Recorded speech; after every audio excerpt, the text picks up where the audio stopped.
Feels good, don't it? Feels so good. It feels good, don't it? Everybody, come on, throw your hands up. We got that feel good music, that vibe to make you wanna lose it. Everybody stop what you doing and rock to the music, bounce to the beat. For my people all across the globe, we got that feel good music that'll heal your soul. No matter what, put you from a high all. Only one rule, leave those guns at home. Feel good, don't it? Let's celebrate life, get your hands high. Hit the damn floor with honey, get light. Get to know her, get a number, get right. Get some drinks at the bar, get nice. Feel good, don't it? You don't have to be a rap or ball player to ball player. Get your ones up so you can ball later. Whether you Big Pimpin' or O.J. Simpson, no matter who you are. Just get it where you fit in. Some people gonna hate you because you chillin'. What's going on, everybody? Y'all know what it is. It's your man Vince Pass in the building for the podcast. One voice, one mic. Y'all know how we do. 10 o'clock and it's all as well. Whatever you're doing right now, man, just come on, sit down, let's rock out. You know what I'm saying? Let's have a conversation for a good 30, 45 minutes, you know? How was everybody day today? Of course, you know, I got to get some water in before I do anything at this particular moment in time, you know? Take a swig of this water right here. So good evening, ladies and gentlemen. Like I said, it's your man Vince Pass in the building for the podcast. One voice, one mic. Hey, man, I know everyone was out there watching the playoff games yesterday. The last 2 weeks has just been unbelievable. Shout out to the Cincinnati Bengals. Shout out to everyone who has a team in it. San Francisco 49ers. Let's go, NFC. Room for them. But I know y'all saw that Buffalo game yesterday. Super unbelievable. I'm quite sure a lot of y'all caught it. You know what I'm saying? So, you know, man, let's get ready to tap in, man. You feel what I'm saying? Y'all, people already that know me know that I'm a big advocate for suicide prevention. So if you know anybody that's really giving up on life, man, feel like things is not going their way, and they just don't know how to get ahead, or they have no one to talk to, yo, give them this number right here, man. 1-800-273-8255. Again, there's 1-800-273-8255. I will show this at the top of the show, middle of the show, and at the end of the show. So please, man, I know we living in some real tragic, serious times right now. Yeah, man. So, you know, just pass that number along because, you know, everyone needs somebody. Y'all should always do a brother check-in, sister check-in, check in with a cousin, check in with anybody right now. You know what I mean? Because, yo, listen, COVID is real. The way the state of the world is real. Inflation is real. Everything is real right now. People aren't working. And not to say that they don't want to work. Some people just gave up, man. But, you know, we're going to talk about that. You feel me? Hey, yo, click tag and share the show. You dig what I mean? You can tap in right here, youtube.com/VincePass1. Again, that's youtube.com/VincePass1. Or, bam, this is where you can catch me on Facebook.com/VincePass or on Twitch.tv/VincePass. Y'all know what it is. Vince Pass all over the place. But, yeah, man, so, you know, if you want to call in too, they go to telephone number 513-429-5964. Again, it's 513-429-5964. Yo, don't be afraid to leave comments tonight. Whatever, you know, if something I said, you know, you agree whether you disagree, drop a comment or call on in. You feel me? So that's what's up. So look, tonight I wanted to talk to you about something that I believe is very serious. So I want to talk about generational curses. So, you know, everyone talks about what is a generational curse. And people say, you know, they speak about it. They know, they say they know about it, but how much do we actually know about generational curses? So just to give you an idea, first of all, I want to thank Darius Darius, Dr. Darius Darius. He's a minister at Change Church. So if you ever get a chance to catch him on YouTube, check him out. I was already talking about this, but like he put two and two together for me as I was watching him. And I said, you know what, let me get and break this further down for some people and keep it simple and keep it plain. I had a conversation with one of my family members, actually two of my family members. I hope they're on tonight. And we started discussing generational curses. So everyone says they know what they are. And so a lot of times people move away from these conversations for a lot of reasons. And a lot of reasons, some of the reasons that I found that many of them people move away from him for are because, one, they don't want to know. Okay, excuse me, they don't want to know. Two, they don't know how relevant a generational curse will play in their life. You dig what I'm saying? Now, mind you, there's good generational things and there's bad generational things. No one says that it always has to be the bad things. What about the good things as well? And so let me keep on going with why many people choose not to deal with it. And like I said again, many people ask the question, what does that have to do with me today? And the third thing that I found very important is what is it going to change by me knowing? I heard that when I heard someone say that, I was like, well, it's obvious that some people are staying in the same place that they're in because it's a lot of things that you just don't know. Family history is very important. What about when you go to the doctor, they ask you, they be like, yo, listen, what's your family medical history? And how many times you actually literally sit there and be like, I don't know. What's your family medical history? When doctors ask you that, or the medical community, they ask you that, that sit there. Some people be sitting there like, well, I heard that my mama cousin Leroy or my great grandfather had, but do you know? Did anyone say this to you? Did you ask the questions? Or what about, when you take your kid to the doctor, your kid has this rare disease, but because either you, the mother or the father, you're not speaking to the parent, the non-custodial parent, you don't know what's going on with your kid and where they could have possibly got it from. Because the first thing that you say is, not in my family. They don't run in my family. Or y'all don't run in my family, I don't know. But now you're forced to ask these questions. You feel me? So when these things come about, how do you respond? And so I speak to you guys tonight, and I ask you, do you know what a generational curse actually is? So a generational curse, down in your lower third right here, is a generational curse is believed to be passed down from one generation to another due to a rebellion to God. Of course, I'm going to speak in God principle tonight as well. So, yeah, I'm not going to back down from that. You know what I mean? I'm a follower of Christ. That's who I am.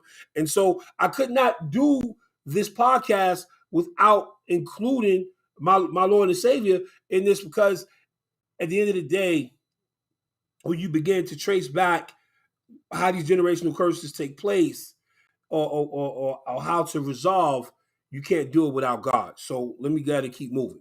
So a generational curse is believed to be passed down from one generation to another due to a rebellion to God. Now, understand what that means. It could have took place somewhere in your family. Here goes the other piece to it.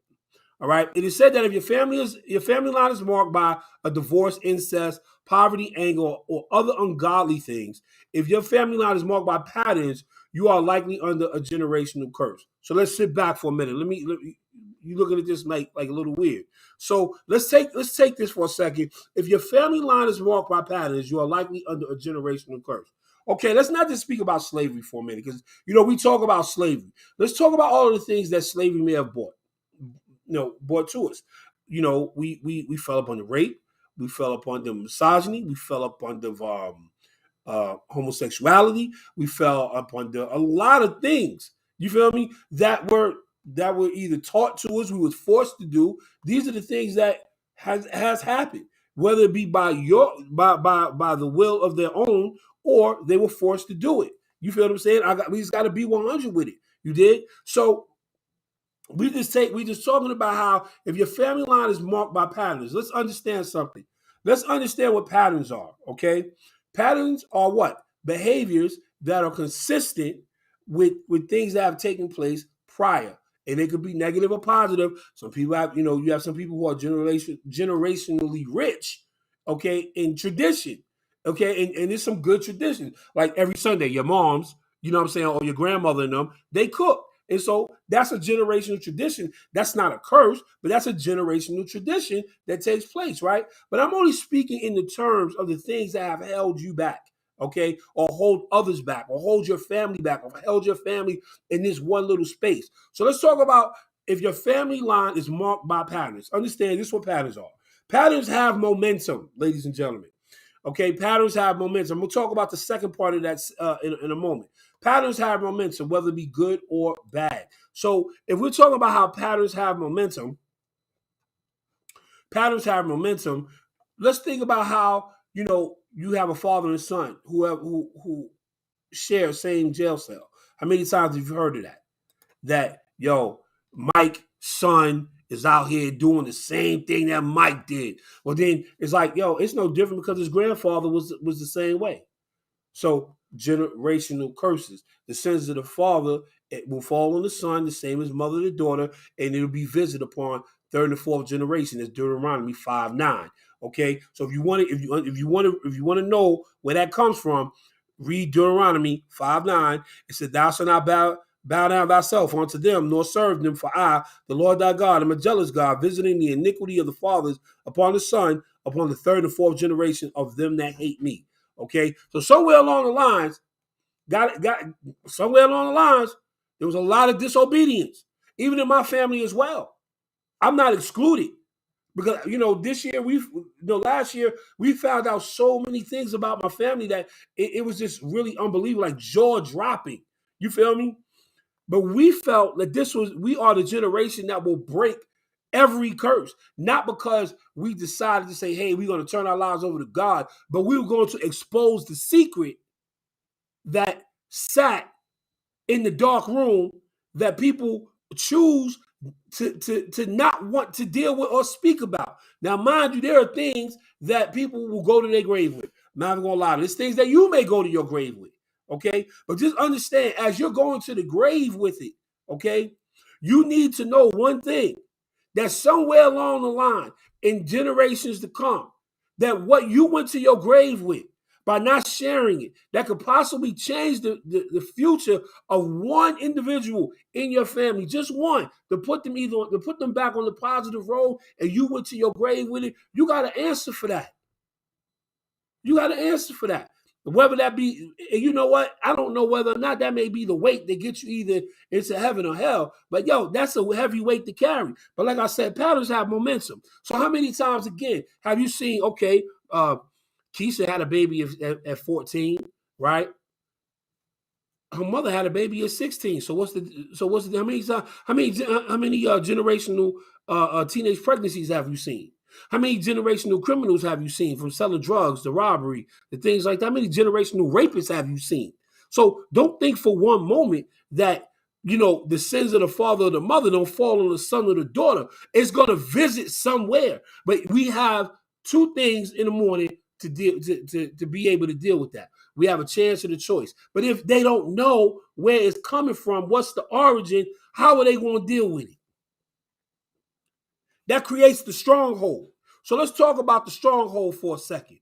Okay, so now people are living in strongholds. And so you know how, people say, yo, you just like your mama, or you just like your daddy, you act just like your grandfather, you act like your auntie, you act like your uncle, you act like your brother, These things visit you. Okay, these things are within you, they visit you. And so let's talk about the definition of strongholds. So let's go on to strongholds for a second. So people talk about strongholds. Okay, so the definition of stronghold is a place of security or survival, a place dominated by a particular group or marked by a particular characteristic. I remember when I was out in the street and I was stealing cars and hanging paper and stuff like that, right? And because I grew up without my parents, God bless my parents, my father was a criminal. My father sold drugs, used drugs. My father was a womanizer. My father was an abuser of women. My father, he did things. My mother, she was a controlled drug user. And, alcoholism ran in my mother's side.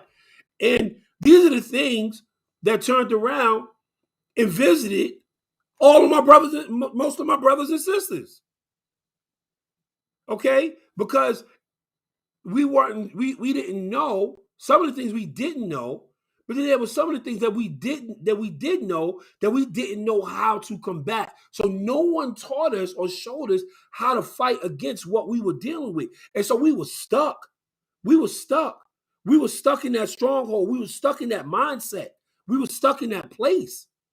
You feel me? So when you're dealing with a stronghold, you have to understand a stronghold has everything to do with your spirituality. It has everything to do with the God in you.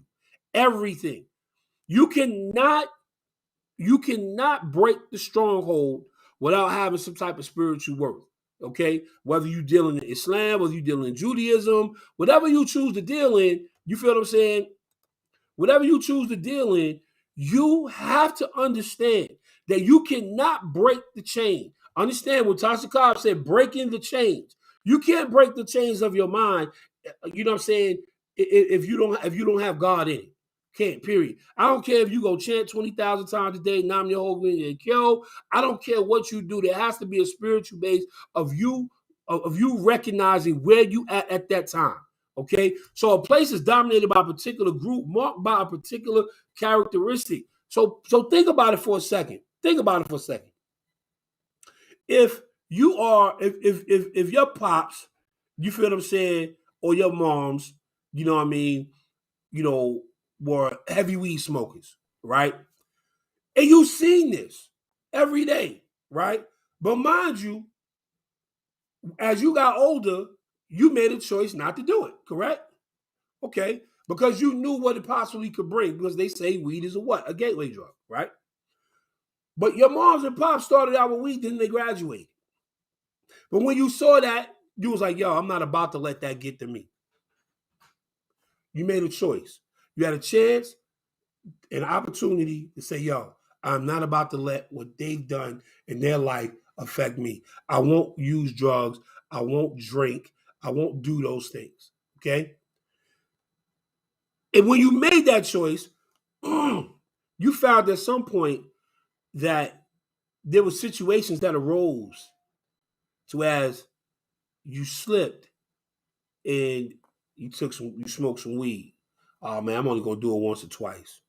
Then your weed habit turned into weed and drinking. Then your weed and drinking turned into weed and something else. Now, here's the reason why I say this to you again. Patterns have momentum.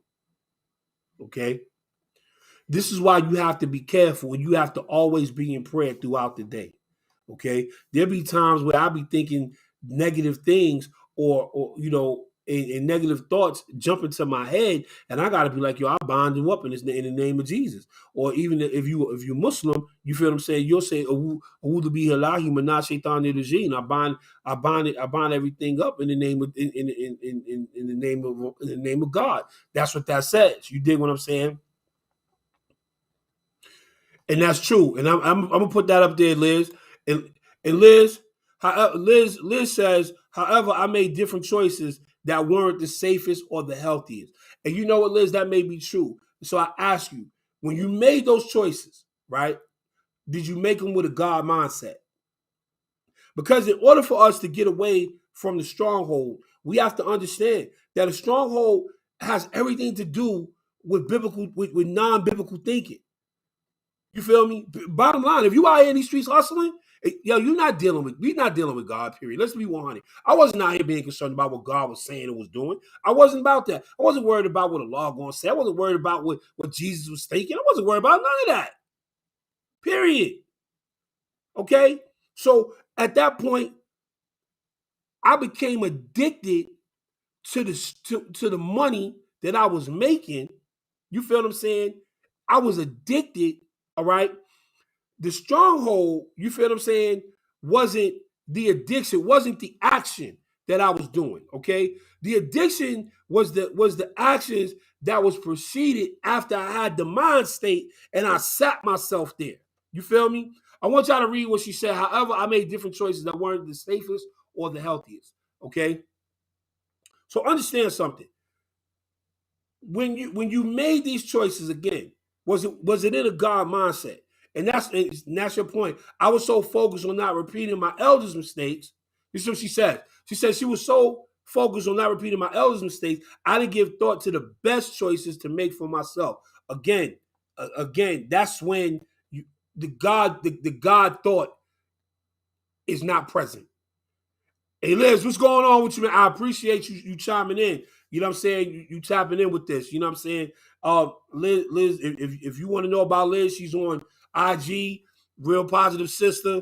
Definitely somebody who I can't wait to physically meet someday. We definitely have met in chat rooms on Truth Be Told podcast. She's definitely somebody to tap in on. You feel me? Shout out to my cousin Akeem Williams. He in the building. But yeah, so we have to understand that it's important for us to know that yes, we sometimes get so locked in and not to make the mistakes that our parents made. We do other things that grab a hold of us because we're thinking that this is what's best, but in the reality is it wasn't what was best, and because we wasn't thinking about things in a God consciousness, right? We stayed trapped and stuck in our stronghold, which in turn kept us in our patterns, and the momentum of our patterns kept increasing. So is the risk factor of what we were doing kept increasing. You feel me? That's like when a person that was doing crack, and we all know somebody that did crack, a $5 hit ain't do them no more. So now they need a $20 rock. They went from a $20 rock to a $50 rock. From a 50, they don't jump to an 8. I need that. That's the same. That's what our patterns do. Our patterns bring momentum. You feel me? So understand that your addiction, okay, is based on the stronghold, but the addiction is not the stronghold. The addiction is the actions that proceed of having the mindset of the stronghold, either through your DNA or learned behavior. Let me go ahead and put that down there for y'all real fast. What is an addiction? Are the actions that proceed through having a mindset of either learned behavior or passed down through DNA. So again, I want to revisit one thing real fast. I want to revisit this DNA word. Dana is a bad person. Man, listen. X chromosome, Y chromosome come together, make you or me, right? Right. Okay. So we understand that, right? DNA. All right. I have it up here somewhere already. Sometimes when you do these things, you may forget to put one thing in, but I always have it on deck. Here we go. So we have DNA, hereditary things that are passed from the traits from parent to offspring. These proteins interact with the environment, causing observable patterns of life. So let's stop for a second. DNA, hereditary, traits from parents to offspring. Let's have a conversation for real. I remember I was against the whole saying that when a person was gay, that it was a choice. I had an argument that, it wasn't hereditary. It wasn't this, it wasn't that. But then I realized that, it may have been a choice and a chance for a person to say that they didn't want to be that, right? Then the shift came when I heard Dr. Darius Daniels say that in the patterns of momentum, if it won't let go of you, that means it didn't start with you. I'm going to say that again. If it won't let go of you, that means it didn't start with you. So it could have been something that went on in not in your parents' life, but it could have went on in your grandparents' life. You got to remember that your XY chromosomes, it's a continuous, that's my ESPN app going off. It's a continuous weave that's going on, continuous blend, continuous cycle. Okay? Now, mind you, I totally understand about chance, choice, DNA. Okay? So we understand what hereditary is. So like I said in the very beginning of the conversation, so when doctors ask you, you feel me, what's your family history? Trauma can be genetic, yes. Pam says trauma can be genetic. Pamela Johnson, trauma can be genetic. Now, Ken Williams says, I always say to people, I know what I can handle, what I do based off my bloodline, which is my DNA. And you are absolutely right. So you know where you get this from, you know where you get that from, you know where your mindset is at, you know where you know these things. These things are real. So when we talking about breaking the generational curses, you think what I'm saying? You have to be able to know how these things have derived. That, there's some things that be calling me in my spirit that I be like, hold up. Moms and Pops wasn't like this from what I hear.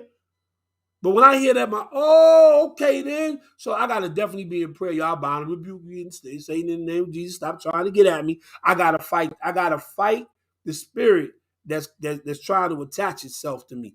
But here's the thing.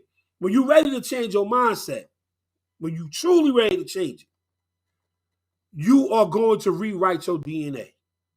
Yes, you will rewrite your core value. People sometimes, hey, listen, you got people that are generational crackheads. You have people who are generational welfare recipients, drug dealers, jack boys, rapists. When you want to change your mindset to break the stronghold, you will. But you first got to understand it can't be done until you recognize where it comes from.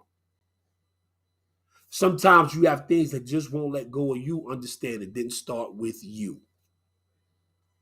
So a lot of times you can't be embarrassed. You can't be embarrassed about knowing things about yourself or family members. Knowing the truth will bring the blessings when you confront it.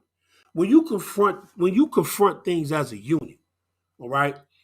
I know some dope families, right? On the outside, everything look great. But on the inside, it's a lot of trauma that goes on. You feel me? I'm gonna answer that question in 1 second, Erica. Give me 1 second. So it's important for us to know, the things that have taken place.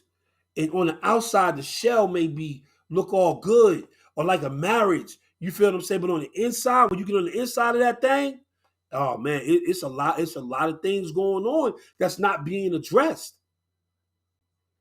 Why do you think divorces happen? Things that either won't be addressed, and people have the ability to address it and to make it right, and they won't, which causes other things to trickle down to happen. I don't want to be with this person anymore. I fell out of love with it. You feel me? I was only with them to keep it for the kids. A lot of things happen, but you got to be able to address it. So, what's the saying? It may look good on the outside, but it always don't look good on the inside. When you get to the inside, sometimes that thing be ugly. You feel me? So when you dealing with when we think of the word family, based upon Webster's dictionary, right? Family is a basic unit of society, traditionally consisting of two parents rearing their children, right? But when we think about family, we think about our family in its entirety: our aunts, uncles, grandparents, brothers, sisters, cousins. You feel what I'm saying? So you have to understand, when we're dealing with these generational things, we cannot be afraid and be embarrassed and talk about negatively the things that our siblings either are going through, or our parents have gone through, or cousins. We have to support them to help get them away from the mindset that have them locked in to their addiction, because they made the choice to try to get away from what the stronghold is, but not knowing that a lot of times when you try to run away from things, you really are running back to it. How many of you actually know who you are and where you come from? I'm gonna come back to that. So Erica asked the question, and I'm gonna answer it for her right now. Erica asks, how do we recognize the difference between acknowledging generational curses and blame shifting? A lot of times, Erica, blame shifting comes with the territory. Okay. And the reason why it comes with the territory, based upon what I have discovered dealing with my own family, all right, is that blame shifting happens because people don't know where it came from.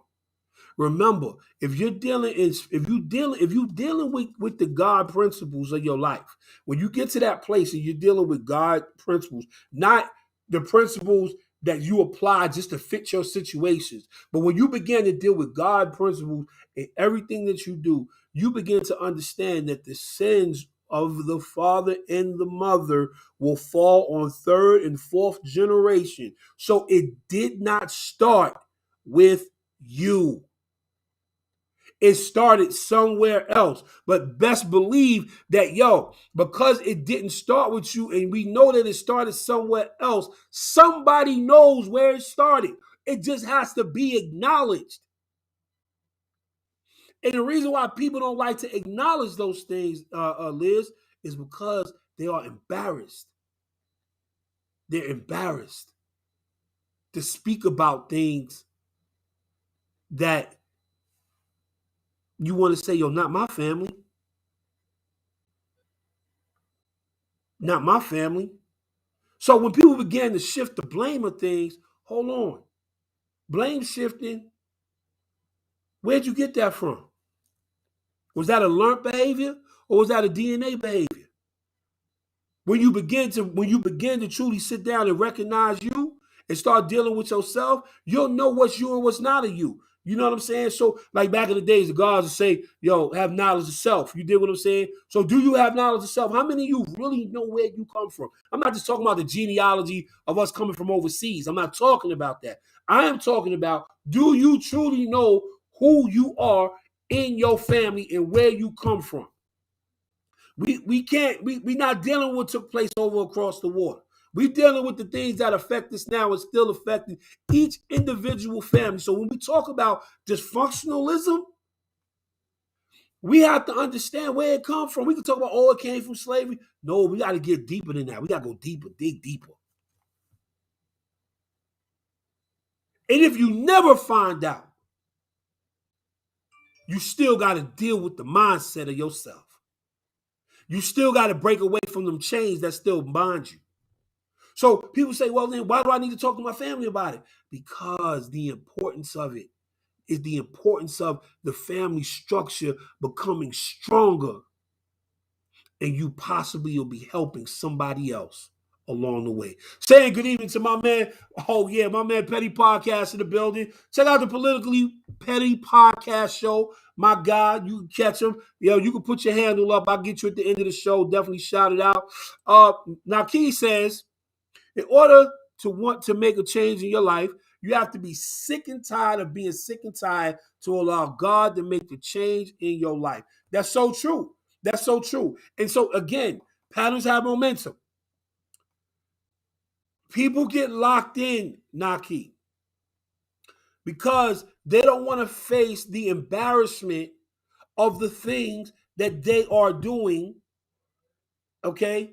Then there's the anger phase. Then there's the denial phase. There's so many different phases before you can even get to the place where you have to go through the process to come back to center.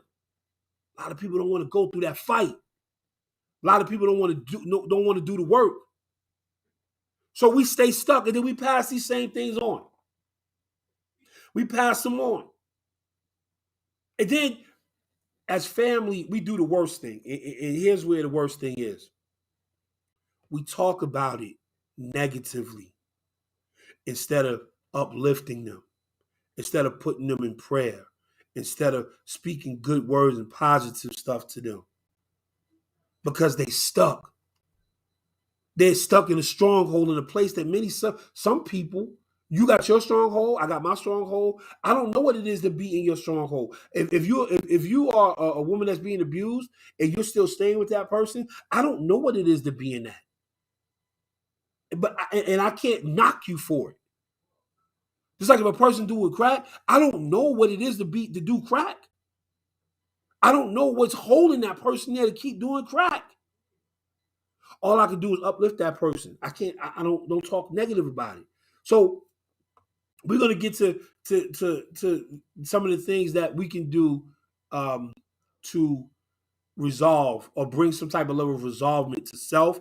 about generational curses and the things that we could do to promote the positivity of our families to heal. So I'm gonna keep on going here. So let's talk about. Liz also says, definitely me and mine. We discuss it all. So many have looked at us weird, but now we have great, open, beautiful communication led by love. I'm gonna leave that hanging up there, right there. That is where it all comes down to. At the end of the day, so if I was to put,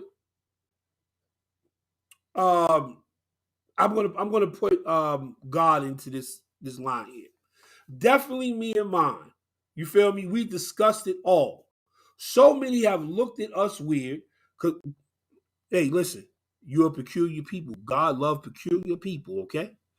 But we now have a great, open, beautiful communication relationship led by love. And I add even more to that, led by God. You feel me? So y'all had to get to that place. And now that you at that place, so listen, this is what happened between moms and pops. This is what happened between TT and TO, right? This is what we're doing in our family. I want you guys to know this because when you have children, you need to be aware of the behaviors that they have that you come from. That's dope. And that's what happens next is that when you have these strong conversations, these are strong conversations. These are things that either going to build you or break you. Okay? You have to make the choice whether you want it to build you or break you. You can't close a door if you don't know you don't know where it's open at. How is that? How are you going to close a door if you don't know where it's open? You have to be aware of the door that's open, and you got to know how to keep it shut. My man, Politically Petty Podcast Show says it comes with self-evaluation. It took the death of my wife 3 years ago that changed the way I look at life as a single dad with 2 kids. Shout out to you, my man, Petty Podcast. You did what I'm saying. Condolences to you. I know that's still a fresh wound right there, brother. So, you could reach out to me anytime. Hit me up. You know what I'm saying? My number's on the screen. So, I'll throw that back out there too. So, hey, matter of fact, you know what? Let me put my number up there right now for everybody. If you want to call in, don't be ashamed to express your views. Here goes the number right here. 513-429-5964. I'm going to leave that up there for a second. 513-295-5964. But like he just said, okay, based upon his own experience, it took the death of his wife, all right, to be able to see what he needed to do to change and grow as a single dad raising 2 kids. Listen, man, I take nothing away from anybody that's going through things, okay? Because even in the death of his wife, he had to make sure that he didn't fall victim to any strongholds that will pull him away from the responsibility that he has to take care of his children and to raise them to be the best people that they can be. You feel me? And so I'm going to add something to that Liz put up there. And she says, acknowledge, create generational strength. That falls back to the saying that I spoke about, that you have got to not be ashamed or embarrassed and acknowledge what has gone on in your life, in your family, to your kids. It's important for your kids to know who their father is or who their father's side is. The same with the mother. You cannot walk around here and act like, yo, everything is all right and it's not. Okay, that's my next thing I was going to say too, Erica. You can't walk around here and act like everything is good and it's not. In order for them walls to begin to come down, you gotta acknowledge that. You feel me? You have to be able to acknowledge that with the people that you love and say they love you. We're gonna see who in fear this truth. You feel me? Hold on, gotta get a swig of this H2O right here, y'all. Oh, y'all thinking that talking for a whole hour is easy as that. So it's definitely not. And there's nothing wrong with therapy. Going and speaking on it can motivate and inspire others who otherwise will not seek the help without one's example. And all it takes is one. So I'm gonna let you know, I believe in having a Bible in one hand, therapist in another. Shout out to Jamila Goodson. She says that all the time, and it's the God's honest truth. You gotta, hey, listen, therapy is important. Take a family member with you. Take your kids. If you are hiding something that you are ashamed of, you can never get over it. You can never get over it. You got to embrace it. You got to embrace the things that have bound you. You have to embrace the things that, and then it brings about a transparency. It brings about a whole different. And that's what people be like, yo, you're different. Yes, I'm different. I'm different now. You know, listen, how many drug addicts you know turned their entire life around and have become successful today? They're better parents. They're better grandparents. They're better siblings. How many people you know have stopped the? Hey, listen, I was stealing cars. I was out there. Listen, I'm not gonna throw a rock and hide my hand. Okay, I was out here doing my 1-2 thing. I may not have been in the streets selling drugs, but I was still out here doing criminal activity. But it took for me to sit down and say, God, I'm tired. I knew where I got it from. I had these same conversations with my kids about who I am, what made up me, where did I get it from. Can't be ashamed of that. The fear of not talking about these things, right? So fear makes you predict and speak about future events that haven't even happened yet. Let's talk about that for a second. How many times you found yourself drumming up whole stories in your mind? You putting whole chapters of books in your mind. You feel what I'm saying? But you can't put it on paper. Interesting. So my man Politically Petty podcast says, I had to be there for more of my 22-year-old daughter and 15-year-old son. And believe me, it wasn't easy. We still shed a tear with a picture on Mother's Day that goes by. Holidays are still tough. Yes, sir. Definitely so, sir. And you guys are doing it as a unit. So that's even more better. You feel what I'm saying? So you guys are going through as the unit. So as a family, as a unit, you guys are building a structure that is strong, that will stand when your children have children. Because you've taught them how to deal with a situation as such. And they'll take this same situation of how dealing with, what up, my child? Of dealing with their situation by watching the way that you dealt with this situation. This could have broke you.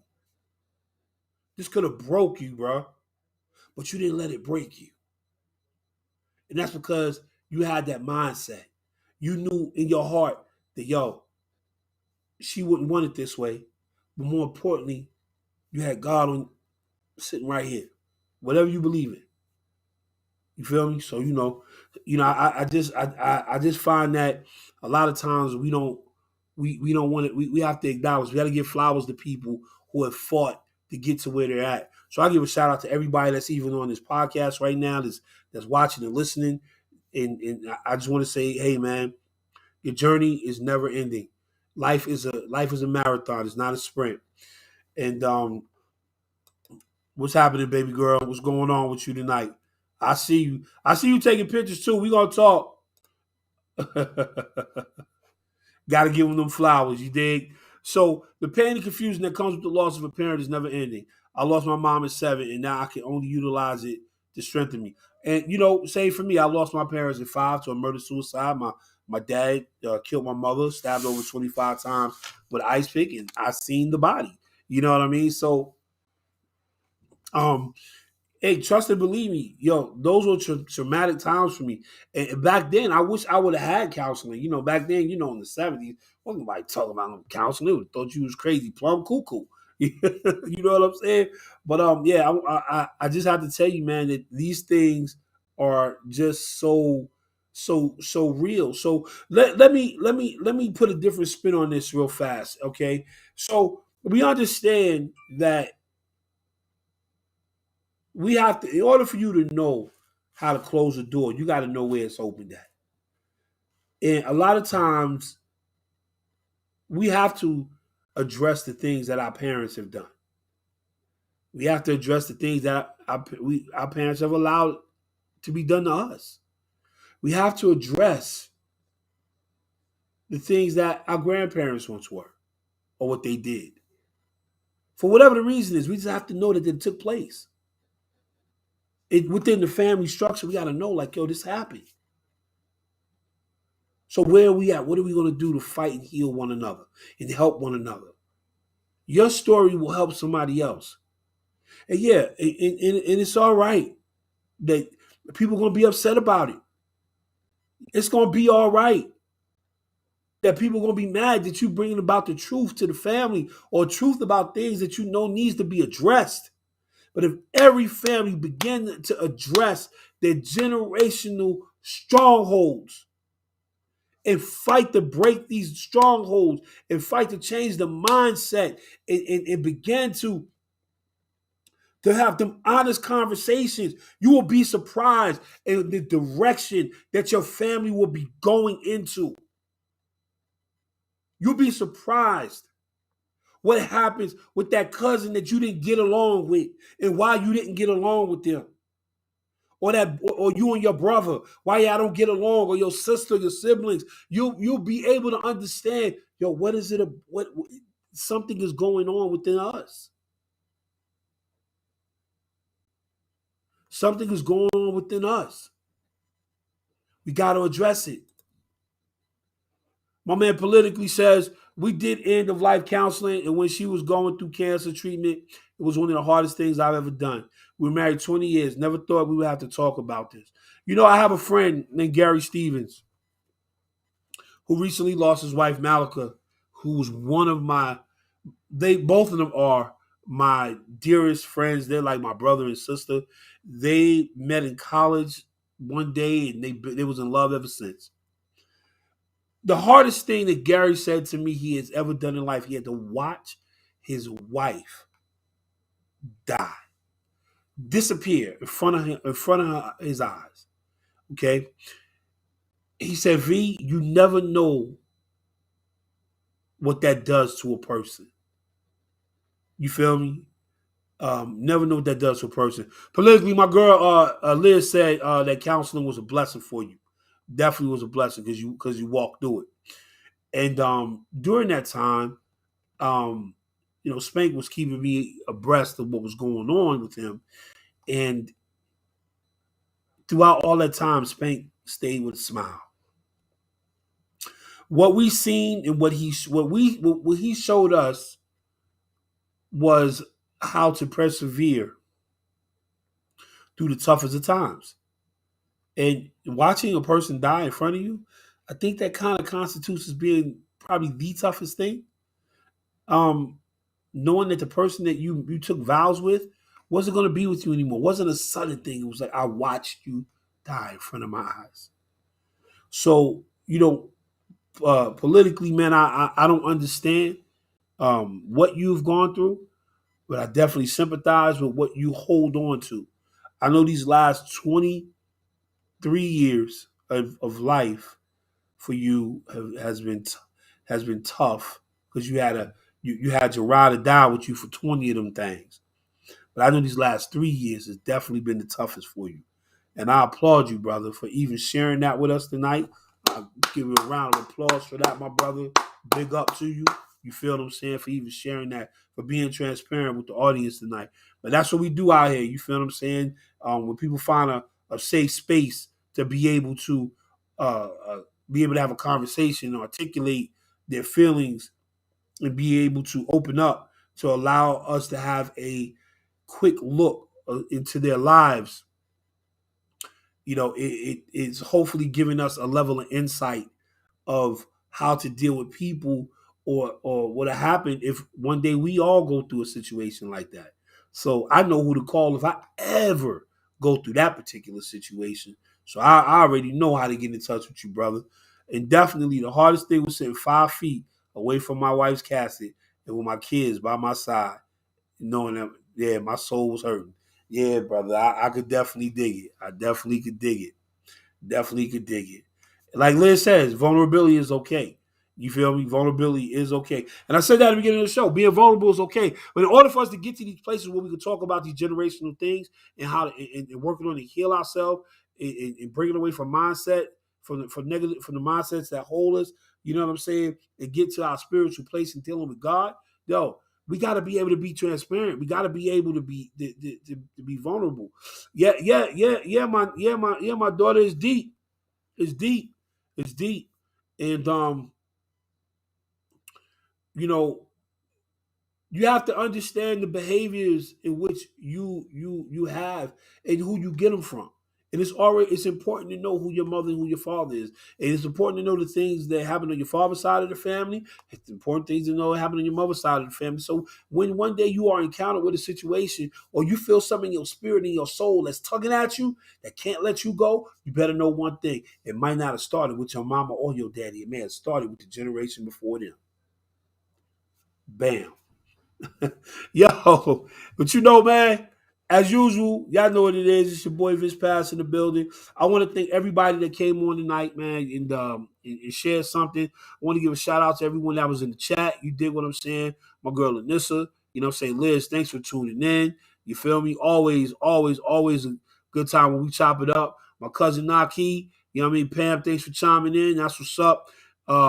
My man, politically, I'm going to catch you. You know where I'm going to catch you at, bro. Hey, yo, check out my man Drop. You know what I'm saying? Drop Squad 52 on Twitter, 1 o'clock. You want to talk some politics? Come holler at my guy. You feel me? Liz in the building. That's what's up, man. Yo, look. I'm late. I'll catch the replay. That's what's up. I appreciate you, my daughter. Pass it on to everybody. I want to leave y'all with this.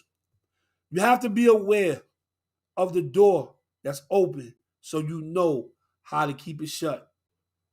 Oh yeah, thank you, brother. I appreciate you. I definitely do. I appreciate you. Listen, you gotta know the door. You gotta know the door. You feel me? You gotta know the door. They say in God's house he has many rooms. In his house he has many rooms. But if you keep going through door, leaving these doors open, and you don't know how to shut them, when you look back, you're gonna have a house full of a whole bunch of open doors, and then you're gonna realize that I've really gone nowhere but back to the place where it's all these open doors. Close the doors of your life. Shut them, seal them. You feel me? But don't seal them where they become secrets. Seal them and know that you'll never walk through them again. Learn the lessons that you need to learn. Teach your family the lessons that they need to learn. Let's have an open dialogue with our people about the things that took place in the family. They may walk away angry. They may walk away upset. But I guarantee you, at some point, in some place, it's gonna touch their soul. You feel me? Yo, listen, man, I'm your man Vince Pass. Y'all know what it is. We in the building, you dig? For the podcast, One Voice, One Mic. You can catch the replay on YouTube, youtube.com/Vince Pass 1. You can catch it live, always on Twitch TV, okay? Twitch.tv/Vince Pass. You catch the replay on Facebook. I don't know how long they keep it up, but I know it's on YouTube. That's where we at. Click, tag, and share. I love you guys, man. But listen, you know how we do when it's time to go home, right? Hey! Let's go! Y'all know what it is. Feels good, don't it? Everybody. Let's go. Feels good, don't it? We got the feel good music, that vibe to make you wanna lose it. And every time you stop what you doing, Rock to the music, bounce to the beat. all the peoples all across the globe, feel good music that can heal your soul. No matter what, put you from Down old. Only one rule, leave those guns at home. Feels good, don't it? Let's Celebrate life. Get your hands high. Hit the damn floor. Get right. Get to know her. Get a number. Get right. Get some drinks at the bar. Get nice. Shout out to everyone. Catch y'all next week. I know what it is. 10 p.m. You gonna come up with something new. OJ Simpson. No matter who you are, just get it where you fit in. Gonna hate you 'cause you chillin'. So what? Don't mean you have to change how you live. No what? We got that feel good music, that vibe that make you wanna lose it. Everybody, love y'all, man. Good night. Woo! Oh, let's go. I love y'all, man. Gotta go. I'll let y'all later.